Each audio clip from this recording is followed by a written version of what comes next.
നമസ്കാരം. അമേരിക്കൻ വീക്ഷണത്തിലേക്ക് സ്വാഗതം.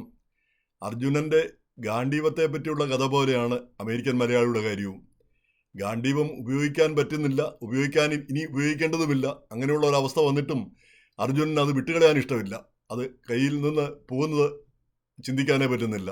എന്ന് പറഞ്ഞ പോലെയാണ് നാട്ടിലൊരു വീട് മലയാളിക്ക്. അത് ആവശ്യമൊന്നുമില്ല, എന്നാലും നാട്ടിലൊരു വീട് വേണം. അതൊരു നാട്ടിലെ ഒരു പത്രാസ്, നാട്ടിൽ പത്രാസ് ഉള്ളതുകൊണ്ട് ഇവിടെ പ്രത്യേകിച്ച് പ്രയോജനങ്ങളൊന്നുമില്ല. അവിടെ കുറച്ച് ചുരുങ്ങിയ ബന്ധുക്കൾ വല്ലതും കാണും, അല്ലെങ്കിൽ ചുരുങ്ങിയ നാട്ടുകാർ കാണും, അവരെ കാണിക്കാവുന്ന മാത്രം. പക്ഷേ അത് വിട്ടുകളയാം എന്ന് വിചാരിക്കുന്ന ചിലരുണ്ട്. വിട്ടുകളയാൻ നോക്കുമ്പം ഈ വലിയ തുകയ്ക്കൊക്കെ ഉണ്ടാക്കിയ വീടുകളാണ്, വലിയ കൊട്ടാര സദൃശമായ വീടുകൾ, 16,000 സ്ക്വയർ ഫീറ്റും അങ്ങനെയൊക്കെയുള്ള വീടുകൾ നിർമ്മിച്ചു കഴിയുമ്പോൾ അത് വാങ്ങാൻ ആരുമില്ല. കാരണം അത് വാങ്ങണമെങ്കിൽ അത് അമേരിക്കൻ മലയാളി പോലെയുള്ള ആളുകൾ വരണം, അതുപോലെ പൈസയുള്ള ആളുകൾ വരണം. പിന്നെ അല്ലെങ്കിൽ ഗൾഫിൽ നിന്ന് അതിന് മാത്രം പണമുള്ളവർ വരണമെന്നില്ല.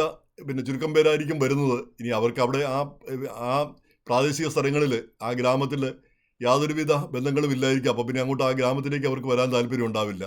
നേരെ മറിച്ച് പട്ടണത്തിലാണെങ്കിൽ പിന്നെ വിറ്റുപോകാൻ കുറച്ചുകൂടി എളുപ്പമാണ്. കാരണം പട്ടണത്തിൽ എല്ലാ മനുഷ്യരും വരികയും താമസിക്കുകയും ചെയ്യുന്നതാണ്. അപ്പം നമ്മുടെ സ്വന്തം ഗ്രാമത്തിൽ ഇങ്ങനെ ബ്രഹ്മാണ്ടൻ പിന്നെ വീടുകളുമൊക്കെ പണിത് വെച്ച് കഴിഞ്ഞാൽ പിന്നീട് അത് നമുക്ക് ഒരു ബാധ്യതയായി തീരും.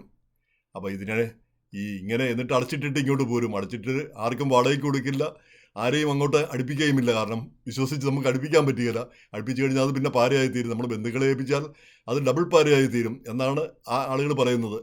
അപ്പോൾ അങ്ങനെയുള്ള അവസ്ഥയിൽ ആ വീട് പൂട്ടിയിട്ട് അത് ചതല് പിടിച്ച് ആരും നോക്കാനില്ലാതെ അങ്ങനെ കിടക്കുന്ന ഒരു അവസ്ഥയുണ്ട് കേരളത്തിൽ. ധാരാളം വമ്പൻ വീടുകൾ ഇങ്ങനെ ഗ്രാമങ്ങളിൽ, അത് പട്ടണങ്ങളിലാണ് നമുക്ക് മനസ്സിലാക്കാം, അതുകൊണ്ട് പ്രശ്നങ്ങളില്ല. പക്ഷേ ഗ്രാമങ്ങളിൽ, ആ ഗ്രാമത്തിൽ നിന്നുള്ളവരല്ലാത്തവർക്ക് ആ ഗ്രാമത്തോട് പ്രത്യേകിച്ച് ഒരു സ്നേഹവുമില്ല. ആ ഗ്രാമത്തിൽ ചെന്ന് താമസിക്കാനുള്ള പ്രത്യേകം താല്പര്യവുമില്ല. വീട് മാത്രം കണ്ടിട്ടല്ലല്ലോ നമ്മൾ താമസിക്കാൻ പോകുന്നത്. പലവിധ നമ്മുടെ ബന്ധങ്ങളും സൗകര്യങ്ങളും ഇതെല്ലാം കൂടെ നോക്കിയിട്ടാണ്. അപ്പോൾ ആ ഗ്രാമക്കാരല്ലാത്തവർ അങ്ങോട്ട് വരാനായിട്ട് താല്പര്യം കാണിക്കില്ല. അങ്ങനെ വരുമ്പോഴത്തേക്ക് ഇത് വാങ്ങാനായിട്ട് ആൾ കുറയുന്നു. അപ്പോൾ അങ്ങനെ ഒരു വിഷമവൃത്തത്തിൽപ്പെട്ട് ആണ് അമേരിക്കൻ മലയാളി കിടക്കുന്നത്. ധാരാളം പേര് കാശുണ്ടായിരുന്നപ്പോൾ നാട്ടിൽ പോയി വീട് വെച്ചു. വല്ലപ്പോഴും ഒരിക്കൽ 2-3 വർഷം കൂടുമ്പോഴൊരിക്കൽ ചെന്ന് ഒരു മാസമോ അല്ലെങ്കിൽ 2 ആഴ്ചയൊക്കെ ഒന്ന് താമസിച്ചിട്ട് ഇങ്ങ് പോരുന്നു. പിന്നെ വീട് ആരോടെങ്കിലും ഒന്ന് അവിടെ അല്ലറ ചില്ലറ ഒരു പണിക്കാരെ ആരെങ്കിലും ഏൽപ്പിക്കും ഇതൊക്കെ ചെയ്യാനായിട്ട്. അപ്പോൾ അങ്ങനെ അത് ഉപയോഗശൂന്യമായി കിടന്നു പോകുന്നു. അപ്പോൾ ഒരുപാട് പണം അതിൽ മുടക്കിയിട്ടുള്ളതാണ്. അപ്പോൾ അത് മുന്നിൽ കണ്ടുകൊണ്ടാണ് കഴിഞ്ഞ ബജറ്റിൽ മന്ത്രി പറഞ്ഞു ഇങ്ങനെയുള്ള ആളുകൾ ഉപയോഗിക്കാത്ത വീടിന് നല്ലതായിട്ട് ടാക്സ് അങ്ങ് ചുമത്താൻ പോവുകയാണെന്ന്. അതിനെതിരെ നമ്മളെല്ലാവരും കൂടെ ബഹളം വെച്ചു. അതെല്ലാം നമ്മളെല്ലാം ദോഷമായിട്ട് ബാധിക്കുന്നതെന്ന് പറഞ്ഞ് പിന്നെ മന്ത്രി അത് പിൻവലിച്ചു. പക്ഷേ ഇപ്രാവശ്യവും മന്ത്രി ഒരു നിർദ്ദേശം കൊണ്ടുവന്നിട്ടുണ്ട്. കെ ഹോംസ് എന്ന് പറഞ്ഞ നമ്മുടെ എയർബിഎൻബിയുടെ മറ്റൊരു പതിപ്പ്. അതായത് നമ്മൾ വീട് സർക്കാരിന് വാടകയ്ക്ക് കൊടുക്കുക, സർക്കാർ അത് ഓരോരുത്തർക്കായിട്ട് ഈ വിനോദസഞ്ചാരികളൊക്കെ വരുന്നവരെ അവർക്ക് താമസിക്കാനായിട്ട്, ചുരുങ്ങിയ ചെലവിൽ താമസിക്കാനായിട്ട്, ചുരുങ്ങിയതല്ല, ഇപ്പോൾ അവരൊരു $200 എന്ന് പറഞ്ഞാൽ കൂടി പിന്നെ നാട്ടിലെ കണക്കിനൊരു നല്ല സംഖ്യയാണ്. അപ്പോൾ അങ്ങനെ ആളുകൾക്ക് വന്ന് വിദേശത്തു നിന്ന് വരുന്നവർക്ക് ധാരാളമായിട്ട് താമസിക്കാൻ പറ്റും. അവർക്ക് നമ്മുടെ നാടും ഗ്രാമങ്ങളും ഇതെല്ലാം നേരിട്ടറിയാൻ പറ്റും. അവിടുത്തെ ജീവിത രീതിയും അവിടുത്തെ ഭക്ഷണവും അവിടുത്തെ സഞ്ചാരവും എല്ലാം മനസ്സിലാക്കാൻ പറ്റും. അപ്പോൾ അവർക്ക് വലിയ താല്പര്യമായിരിക്കും. ഇങ്ങനെ 5 സ്റ്റാറിൽ താമസിക്കാനല്ല അവർ വരുന്നത്, നമ്മുടെ നാട് കാണാൻ വേണ്ടിയിട്ടാണ് വരുന്നത്. അപ്പോൾ അവർക്ക് ഗുണകരമായിരിക്കും. പിന്നെ നമുക്കൊരു വരുമാനവുമായിരിക്കും എന്നാണ് സർക്കാർ പറയുന്നത്. അതിൽ കുഴപ്പമില്ല, ആശയം നല്ലത് തന്നെയാണ്. പ്രാവർത്തികമായാൽ പിന്നെ ഒരു കാര്യവും നമ്മുടെ നാട്ടിൽ ആശയങ്ങൾ പോലെ അല്ലല്ലോ കാര്യങ്ങൾ പ്രവൃത്തിയിൽ വരുന്നത്. അത് പിന്നെ പാരകളും വേലകളും ഒക്കെ എവിടെ നിന്നാണ് വരുന്നതെന്ന് നമുക്ക് പറയാൻ പറ്റത്തില്ല. നമ്മുടെ നാട്ടിലെ കാര്യങ്ങൾ അങ്ങനെയാണ് പോക്ക്, ഏതെല്ലാം തരത്തിൽ. അപ്പോൾ എന്തായാലും ഇതിൽ 2-3 കാര്യങ്ങൾ എനിക്ക് തോന്നിയിട്ടുണ്ട്. ഒന്നാമത് നമുക്ക് ഇവിടെ നല്ല രീതിയിൽ ഇവിടെ സെറ്റിൽഡായ ആളുകൾ എന്തിനാ നാട്ടിൽ വീട് പണിയുന്നത്? അതും ഭയങ്കര വീടുകൾ പണിയുന്നത്. അതുതന്നെ ഒരു തെറ്റല്ലേ? അവിടെയുള്ള ആളുകളെ അസൂയപ്പെടുത്തുക, അവിടെയുള്ള ആളുകൾക്ക് പിന്നെ ഈ അമേരിക്കയിലേക്കും പാശ്ചാത്യ രാജ്യങ്ങളിലൊക്കെ ഓടിപ്പോകണമെന്ന്, ഇങ്ങനെ ഡോങ്കി റൂട്ടിലൂടെയൊക്കെ എങ്ങനെയെങ്കിലും രക്ഷപ്പെട്ട് അമേരിക്കയിലോ അല്ലെങ്കിൽ പാശ്ചാത്യ രാജ്യങ്ങളിലൊക്കെ എത്തണമെന്ന് ആഗ്രഹം തോന്നിപ്പിക്കുക, അവരെ പ്രലോഭിപ്പിക്കുക, വല്ല കാര്യമുണ്ടോ? രണ്ടാമത്തെ കാര്യം, നമുക്ക് ആവശ്യമില്ലാത്ത സാധനം എന്തിനാണ് നമുക്ക്? അപ്പോൾ അത് മാറ്റിക്കളയാനായിട്ട് അത് ലാഭകരമായ ഒരു ഇൻവെസ്റ്റ്മെൻ്റ് ആണെങ്കിൽ തരക്കേടില്ല. അത് പിന്നീട് നഷ്ടമാണ് വരുത്തുന്നതെങ്കിൽ അങ്ങനെ ഒരു ഇൻവെസ്റ്റ് ചെയ്ത് ആർക്കുമില്ലാത്ത ഒരു ദേശീയ നഷ്ടമായിട്ടാണ് പിന്നീട് അത് മാറിപ്പോകുന്നത്. അപ്പോൾ അത് ശരിയാണോ എന്ന് ഒന്ന് ആലോചിക്കേണ്ടതുണ്ട്. ഇപ്പം നമ്മൾ അവിടെ ചെന്ന് ഈ മീൻ മാർക്കറ്റിൽ ചെന്നിട്ട് പണ്ട് ഉണ്ടായിരുന്ന ആക്ഷേപമാണ് ഗൾഫിൽ നിന്നും മറ്റും വരുന്നവർ അവർ ചോദിക്കുന്ന വിലയും കൊടുക്കും. അപ്പോൾ അവിടെയുള്ള ആളുകൾക്ക് അത് അഫോർഡ് ചെയ്യാൻ പറ്റില്ല. അവർക്ക് ആ കിട്ടുന്ന മാസ ശമ്പളക്കാരും അല്ലെ കൂലിപ്പണിക്കാർക്കും അവർക്ക് ആ ചെറിയ ഇതിൽ പിന്നെ മീൻ വാങ്ങാൻ പറ്റാത്ത അവസ്ഥ വരും. എന്ന് പറഞ്ഞ പോലെ അവിടുത്തെ ആളുകൾക്ക് വീട് വെക്കാനോ അല്ലെങ്കിൽ വീട് വാടകയ്ക്കെടുക്കാനോ പറ്റാത്തൊരവസ്ഥ വരും. അത് ശരിയാണോ?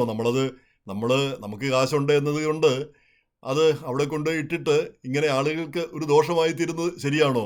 അപ്പോൾ അതിന് നികുതി കൂട്ടാനായിട്ട് സർക്കാർ തീരുമാനിച്ചതിനോട് എനിക്ക് നല്ല അനുഭവമായിരുന്നു. അന്ന് ഞാനതിനെ എതിർത്ത് പറഞ്ഞുവെങ്കിലും പക്ഷേ എൻ്റെ മനസ്സിൽ ഏറ്റവും നല്ല തീരുമാനമായിട്ടാണ് എനിക്ക് തോന്നിയത്. ഈ എന്ന് മാത്രമല്ല, ഒരു മാസമോ അല്ലെ ഒരു വർഷമോ പിന്നെ $1,00,000 അല്ലെ 1,00,000 രൂപയോ 2,00,000 രൂപയോ നികുതി ചുമത്തിയാൽ ഇവിടെയുള്ളവർക്ക് എന്താണ് $1,000 അല്ലെ $2,000 വരുന്നത്. നിസ്സാര ഒരു സംഖ്യയുള്ളൂ. നാട്ടിലാണെങ്കിൽ അത് ഉപകാരപ്രദവുമാകും. അപ്പോൾ ആ നികുതി അത്ര വലിയൊരു സംഖ്യയൊന്നും അല്ല. പക്ഷേ പിന്നെ സർക്കാരിനെ ഏൽപ്പിച്ചു കഴിഞ്ഞാൽ, സർക്കാർ എവിടെയെങ്കിലും തൊട്ട് കഴിഞ്ഞാൽ പിന്നെ അത് പാരയായി തീരുമെന്നുള്ള അനുഭവം നമുക്കുണ്ട്. അതുകൊണ്ടാണ് സർക്കാർ ആയിട്ട് ഇടപെട്ട കാര്യങ്ങൾ പൊതുവിൽ എതിർപ്പ് വരുന്നത്. എന്തായാലും ഈ നമുക്ക് ആവശ്യമില്ലാത്ത ഇപ്പം നമ്മൾ കാണുന്ന ഒരു ട്രെൻഡാണ്. പലരും 10-20 വർഷം മുമ്പ് 15 വർഷം മുമ്പൊക്കെ നാട്ടിൽ ഗംഭീരം വീടുകൾ വെച്ചു, അല്ലെങ്കിൽ ഗംഭീരം ഫ്ലാറ്റുകൾ വാങ്ങി. അവിടെ താമസിക്കാൻ ആരുമില്ല, നമ്മളാരും താമസിക്കുന്നില്ല. നമ്മുടെ നേരിട്ട് ഉള്ള ആളുകൾ ആരും തന്നെ അവിടെ ഇല്ല. അപ്പോൾ അത് അടച്ചുപൂട്ടി കിടക്കും. ഇപ്പോഴത് വിൽക്കാൻ നോക്കുമ്പോൾ അതിന് അർഹമായ വില കിട്ടുന്നില്ല. നമ്മൾ മുടക്കിയ പൈസയ്ക്ക് അനുസരിച്ചുള്ള വില കിട്ടുന്നില്ല. എന്നല്ല, മുടക്കിയ പൈസ തന്നെ കിട്ടുന്നില്ല എന്നാണ് പലരും പറയുന്നത്. ആ വിൽക്കാനായിട്ട് വാങ്ങാനായിട്ട് ആളില്ല. അങ്ങനെ ഒരു അവസ്ഥ. അപ്പോൾ അങ്ങനെ നമ്മൾ കൊണ്ടുപോയി അവിടേക്ക് ഒരുപാട് പണമൊക്കെ വെറുതെ ഇൻവെസ്റ്റ് ചെയ്യേണ്ടതുണ്ടോ എന്ന് എപ്പോഴും ഒന്ന് ചിന്തിക്കേണ്ട കാര്യമാണ്. നമുക്ക് ആവശ്യമുള്ളത് മാത്രമേ നമ്മൾ സ്വന്തമാക്കാവുള്ളൂ.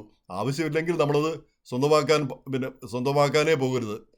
അതിൻ്റെ ഈയിടയ്ക്ക് നമ്മുടെ ഒരു സുഹൃത്ത്, ഫിലഡൽഫിയയിലുള്ള ഒരു സുഹൃത്ത്, അദ്ദേഹം പറഞ്ഞതാണ്, അദ്ദേഹം ഇതുപോലൊരു വീട് വാങ്ങാനോ ഒക്കെ തീരുമാനിക്കുന്നു, ഒരു അപ്പാർട്ട്മെൻറ്റ് വാങ്ങാനായിട്ട്.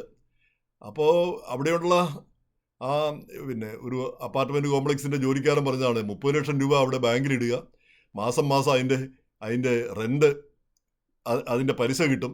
ആ പലിശ കൊണ്ട് ഒരു അപ്പാർട്ട്മെൻറ്റ് അവിടെ റെൻറ്റിനെടുക്കാം. അതവിടെ കിടന്നോട് നമുക്ക് ചെല്ലുമ്പം ഉപയോഗിക്കാം. ഇനി നമ്മളില്ലാത്തപ്പം അവർ ചിലപ്പം വാടകയ്ക്ക് കൊടുക്കുമായിരിക്കും. എങ്ങനെയായാലും അത് ഉപകാരപ്രദമായിട്ട് പോകും. നമുക്ക് എത്ര കാലം വേണോ അത്രയും കാലം നമുക്ക് അത് ഉപയോഗിക്കാൻ പറ്റും. ഈ പൈസ അവിടെ ബാങ്കിൽ കിടന്നാൽ അതിൽ നിന്ന് പലിശ അടഞ്ഞു പോയിക്കൊള്ളും. എന്ന് മാത്രമല്ല, നമുക്ക് വേണ്ടാത്ത സമയത്ത് ബാങ്കിലെ പൈസ നമുക്ക് തിരിച്ചു കിട്ടുകയും ചെയ്യും. അപ്പം അങ്ങനെയൊക്കെയുള്ള ഇന്നവേറ്റീവായിട്ടുള്ള കാര്യങ്ങളിലേക്ക് നമ്മുടെ ചിന്ത പോകേണ്ടതുണ്ടെന്ന് തോന്നുന്നു. നമ്മളവിടെ പണി കഴിച്ച് നമുക്ക് ആവശ്യമില്ലാത്തത് വലിയ സംവിധാനങ്ങളൊക്കെ ഉണ്ടാക്കിയിട്ട് നമ്മൾ പോകുന്നുമില്ല. എല്ലാവരും വിചാരിക്കും വയസ്സായി കഴിയുമ്പം പോകാമെന്ന്. സത്യത്തിൽ വയസ്സായി കഴിയുമ്പം പിന്നെ പോകാനായിട്ട് പലർക്കും തോന്നുന്നില്ല. പ്രത്യേകിച്ച് യാത്ര ഒരു തവണ അങ്ങോട്ട് പോയിട്ട് തിരിച്ചു വന്നു കഴിഞ്ഞാൽ പിന്നെ പലരും ഒരു പ്രായം കഴിഞ്ഞവർ പറയുന്നു, ഇനിയില്ല, ഈ യാത്ര പറ്റത്തില്ല, മുതലാവില്ല, കഷ്ടപ്പാടാണ്.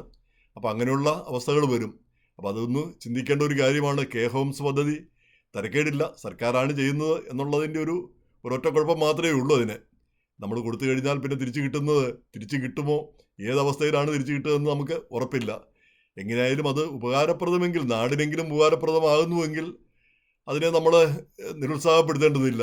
അത് നമുക്കോ പ്രയോജനമില്ലാതെ നമുക്കും പ്രയോജനമില്ല, നാടിനും പ്രയോജനമില്ല എന്നുള്ളത് പറഞ്ഞാൽ അതൊരു ദേശീയ നഷ്ടമാണ്. അതും ശരിയല്ല. നമുക്ക് വേണ്ടാത്തത് നമുക്ക് വേണ്ട എന്ന് ചിന്തിക്കാനായിട്ടുള്ളൊരു മനസ്ഥിതി നമുക്ക് വേണമെന്ന് തോന്നുന്നു.